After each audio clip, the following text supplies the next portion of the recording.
Mangyayari na nga ba yung matagal na inaasahan na itong si Mikey Williams ay lilipat sa San Miguel at baka daw dalawa ang maging kapalit nito.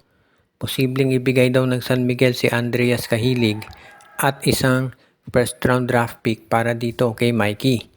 Ngayon may magsasabi na parang lugi naman itong Converge FiberXS kung si Cahilig lang ang kapalit. Pero ang balita kasi natin, itong si Mikey Williams yung laro niya hindi na katulad nung dati. At mukhang hindi na raw masyadong sabihin nating impressive yung statistics nito. Kaya si Cahilig daw ang ibibigay ng San Miguel plus sasamahan ng first round draft pick. Kung kinakailangan daw, bibigay na rin daw ng SMB itong si Chris Rosales. So si Cahilig at si Rosales ang ibibigay plus first round draft pick kapalit ni Mikey Williams. Sa tingin ko mukhang pair na yan, no? Dahil to si Mikey Williams yung laro niya hindi naman katulad na nung dati. At ito si Cahilig naman magaling sa depensa, nakaka-score din. Plus itong si Chris Rosales, alam nga natin, ang husay niya at mas madalas nga yan na ginagamit na point guard ng SMB kaysa kay Wami Tiongson. Kaya naman nasisiguro natin na isa na to dito sa magiging maganda para sa San Miguel Beermen kung sakasakali nga na makuha nila si Mikey Williams. 35 years old na to si Mikey, no? Tsaka marami nga nagsasabi baka 1 or 2 years na lang ito maglalaro sa PBA.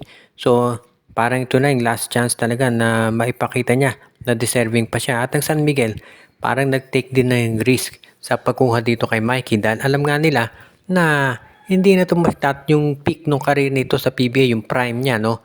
Ay palampas na. Pero mukhang determinado raw San Miguel na subukan pa rin kung tignan nila kung may mapipiga pa sila dito kay Mikey Williams.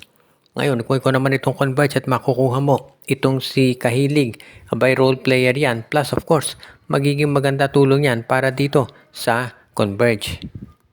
Ang Rain or Shine Elasto Painters daw ngayon ay pinag-iisipan kung mag-i-increase sila ng budget para dito sa kanilang PBA teams para makapag-match up dito sa ginagawa ng Converge at Phoenix.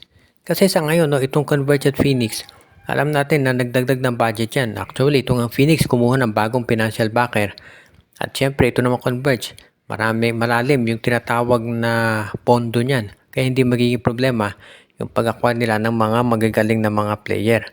Kaya nga sa tingin ko, itong Rain or Shine Elasto Painters, kung talaga gusto nila sabayan, itong TNT Trop, itong TNT, Hinebra, tsaka itong San Miguel, kinakailangan din siguro na dagdagan na nila yung budget nila at mag-ready na sila na gumastos na rin. Dahil yan lang talaga ang paraan para masabayan yung ganitong klaseng mga team.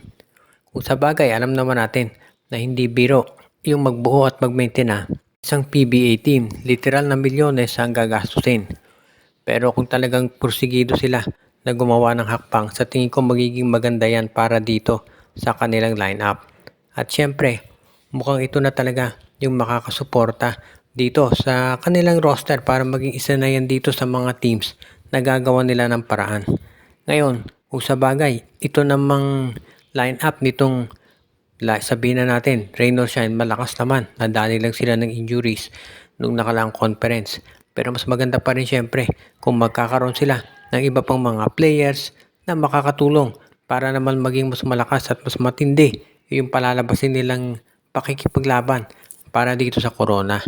Kaya nga yung pagdagdag ng budget ng Rain or Shine, magkakaroon sila nga ng chance na ma-entice yung mga ibang mga players na sumali dito sa kanilang koponan. At yan talaga ang kinakailangan ngayon itong Rain or Shine para naman masiguro na sila talaga ay makapaglalaro at makakapag-compete.